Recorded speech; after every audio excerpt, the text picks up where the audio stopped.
बिस्मिल्लाहिर्रहमानिर्रहीम।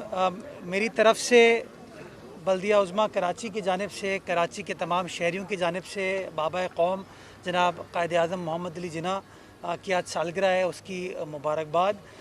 25 दिसंबर एक बहुत ही बड़ा दिन है सारी पाकिस्तानी कौम के लिए, मुस्लिम उम्मा के लिए, जब इतना बड़ा लीडर जिसने इतनी बड़ी आज़ाद रियासत हमारे लिए क़ायम की, उसकी पैदाइश हुई थी। मैं समझता हूँ आज का दिन जहाँ हम कायद आज़म को बर्थडे विश करते हैं, उनके मज़ार पर आके हाज़री देते हैं, दुआ करते हैं, मैं समझता हूँ आज का दिन तजदीद अहद व वफ़ा का भी है।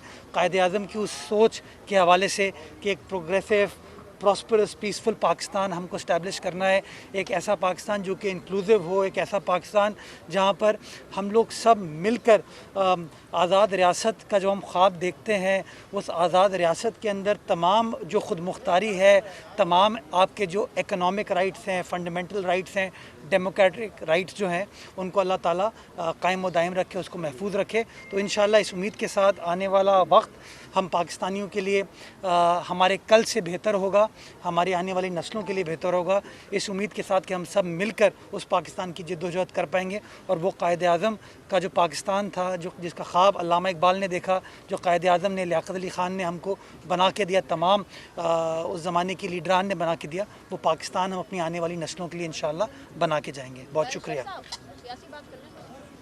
ये बताइएगा, आमिर लियाकत साहब ने कल जो बोला है उस पर क्या कहेंगे? आमिर लियाकत साहब मैं समझता हूँ अपने बोलने के लिए जाने जाते हैं। कई साल उनका मीडिया से ताल्लुक़ रहा है, तो मेरे ख़्याल में आज भी वो मीडिया की शह सुर्खियों को बनाना जानते हैं। तो उन्होंने एक हेडलाइन टाइप चीज़ बना दी है। मुझे हैरत होती है कि वो शख्स जो कि जो हुकूमती जमात है, उसका रुकन है, उसका मेंबर कौमी असम्बली है, उसको सड़क पर खड़े होकर इस तरह की डिमांड नहीं करनी चाहिए, एहतजाज नहीं करना चाहिए। पार्लियामान का फोरम उसके पास अवेलेबल है, जो हुकूमत के फोरम्स हैं उसके पास अवेलेबल है। अगर वो इस तरह की चीज़ों पे बिलीव करता है तो उसको वो बात पब्लिकली करने से पहले मैं समझता हूँ अपनी सियासी जमात से करनी चाहिए, अपनी हुकूमत से करनी चाहिए, और फिर मैं समझता हूँ आगे चल सके। मेरा बहैसियत कानूनदान, बहैसियत सियासी कारकुन के बड़ा क्लियर पॉइंट ऑफ व्यू है कि जो कुछ भी पाकिस्तान में होता है वो कानून के मुताबिक होना चाहिए। जो मुसल्लमा तरीक़ेकार हैं, क़वानीन हैं, उनके हिसाब से होना चाहिए। हर शख्स को कानून के ताबे रहते हुए काम करना चाहिए। ऑरेंज लाइन कब तक हो रही है मुकम्मल सर? आज तो बाकायदा खिताब भी होगा ग्रीन लाइन का। ग्रीन लाइन का 4 किलोमीटर था, वो आप लोग नहीं कर सके, एक साल में मुकम्मल होना था सर। नासिर शाह भी कहते हैं कि 400-300 शारा फैसल बसेस, अब वो जो है वो ब्लू लाहौर से एक निजी कंपनी आ चुकी है, तो खुदारा कुछ दे दें हमें या फिर बता दें। सवाल का जवाब इसमें ये भी शामिल कर लें, ग्रीन लाइन का भी स्ट्रक्चर हमने देखा है, जो लिफ्टें हैं वो ख़राब हैं, टूटी फूटी हैं, इवन लोग शिकायत कर रहे हैं कुछ स्टेशन बंद पड़े हैं, इस पर भी कुछ थोड़ा। अच्छा, मुझे बड़ी हैरत होती है, देखें कि अभी इस महफिल में ही 3 लोगों ने 3 मुख्तलिफ राय ग्रीन लाइन के हवाले से दे दी कि आज भी जो आप कह रहे हैं कि इफ्तिताह, वो आप ही की एक कॉलीग बता रही हैं कि वो माशाल्लाह उसके स्ट्रक्चर का क्या हाल है। तो कभी उन लोगों से भी पूछिए जो बड़ी बड़ी बातें करते हैं, जिनको इस शहर ने इतनी इज़्ज़त दी, इतनी ताकत दी। मैं आपको बताना चाहूँगा कि ऑरेंज लाइन के स्ट्रक्चर का कोई इशू नहीं है, स्ट्रक्चर कंप्लीट हो गया है। उस पर बसेस का प्रॉब्लम है। हम लोग बसेस की पेमेंट वफाकी हुकूमत को कर चुके हैं। अवैस कादिर शाह जो कि मुताल्लिका वज़ीर हैं, जब उन्होंने इस बात को पब्लिकली किया तो उसका कोई जवाब वफाकी हुकूमत को नहीं था।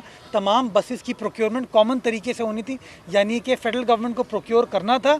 जो ग्रीन लाइन की बसेस थी उसके पैसे फेडरल गवर्नमेंट को पे करने थे, और जो ऑरेंज लाइन की बसेस थी उनके पैसे जो हैं वो ऑरेंज लाइन को पे करने थे। हम अपनी बसेस की पेमेंट कर चुके हैं, वो तमाम जो पेमेंट ट्रांसफ़र करनी थी वफाकी हुकूमत को दे चुके हैं, लेकिन अभी तक वो बसें नहीं मंगवा पाए। तो बेहतर ये होगा उस सवाल का जवाब आप उनसे पूछ लें। जो आपने नासिर शाह साहब की बात की बसेस के हवाले से, मैं ऑन रिकॉर्ड ये कह चुका हूँ कि हमने अपने बजट में कराची शहर के लिए 240 बसों के पैसे अप्रूव कराए थे। उसकी प्रोक्योरमेंट स्टार्ट हुई, प्रोक्योरमेंट का टेंडर अवार्ड हो चुका है, और 31 जनवरी 2022 यानी कि अगले तकरीबन 35 रोज़ के अंदर पहले बैच में 50 बसेस को आना है, और उसके बाद अगले 3 महीने के अंदर जो बाकी 190 बसेस हैं वो आ जाएंगी। तो इंशाल्लाह बाय मिड अप्रैल वो जो बसेस का वादा पाकिस्तान पीपल्स पार्टी ने किया है, वो वादा हम वफ़ा करने जा रहे हैं। वो बसेस कराची की आम सड़कों पर चलेंगी, जिसका फ़ायदा हर कराची वाले को होगा। जिस तरह शहर में मुख्तलिफ तकारीब हो रही है, जो गुफ्तगू है मुख्तलिफ सियासी जमातों की जानिब से, एक تاثر یہ ملتا ہے کہ شاید زبان کی بنیاد پر یا قوم کی بنیاد پر پھر جو ہے لوگ ایک دوسرے کے خلاف جو ہے وہ کھڑے کیے جا رہے ہیں. کیسے اس کو آپ دیکھ رہے ہیں, اس کا کوئی کامنٹ کریں؟ دیکھیے تاثر تعصب کا نہیں جانا چاہیے.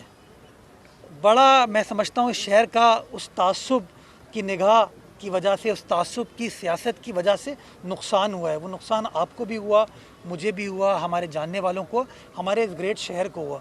تو میں سمجھتا ہوں تاثر دیں, پازیٹیو چیزوں کے لیے دیں. آپ کو نیریٹو بلڈ کرنا ہے, وہ پازیٹیو کاموں کے لیے نیریٹو بلڈ کریں. یہ تعصب لسانیت کی بات نہیں کرنی چاہیے. یہ شہر ہمارا ہے, یہ صوبہ ہمارا ہے, یہ ملک ہمارا ہے. ہم سب کو مل کر خدمت کرنی ہے. اگر ہم کراچی شہر کے اندر یہ تفریق کی سیاست کریں گے نا, اس سے ہم اپنے شہریوں کی خدمت نہیں کر پائیں گے. اور جب ہم کہتے ہیں کراچی, تو Karachi is the agent of change for the entire country. سارے پاکستان کو یہ شہر چلاتا ہے. تو اگر کراچی کے اندر آپ تفریق کریں گے تو میں سمجھتا ہوں اچھا میسیج نہیں جاتا. بڑا ہم نے نقصان کھا لیا ہے اس شہر سے. میں سمجھتا ہوں جو شہر کی سچویشن غالباً 1977-78 میں تھی, جو میں نے اپنے بزرگوں سے سنا ہے, وہ شہر بہت بہتر تھا جو آج شہر جس حال میں ہے. تو کہیں نہ کہیں میں سمجھتا ہوں ہم نے ماضی میں کچھ غلط فیصلے کیے جس کا آج خمیازہ ہم سب اٹھا رہے ہیں. تو بہتر یہ ہے کہ تفریق ختم کریں, لسانیت کی بات نہ کریں, تعصب کی بات نہ کریں. تاثر یہ ہو, یہ شہر ہمارا ہے, یہ صوبہ ہمارا ہے, یہ ملک ہمارا ہے, اور ہم سب کو مل کر اپنی اپنی ذمہ داری نبھانی ہے تاکہ ہم چیزوں کو بہتر بنا سکیں اپنی آنے والی نسلوں کے لیے. بہت شکریہ.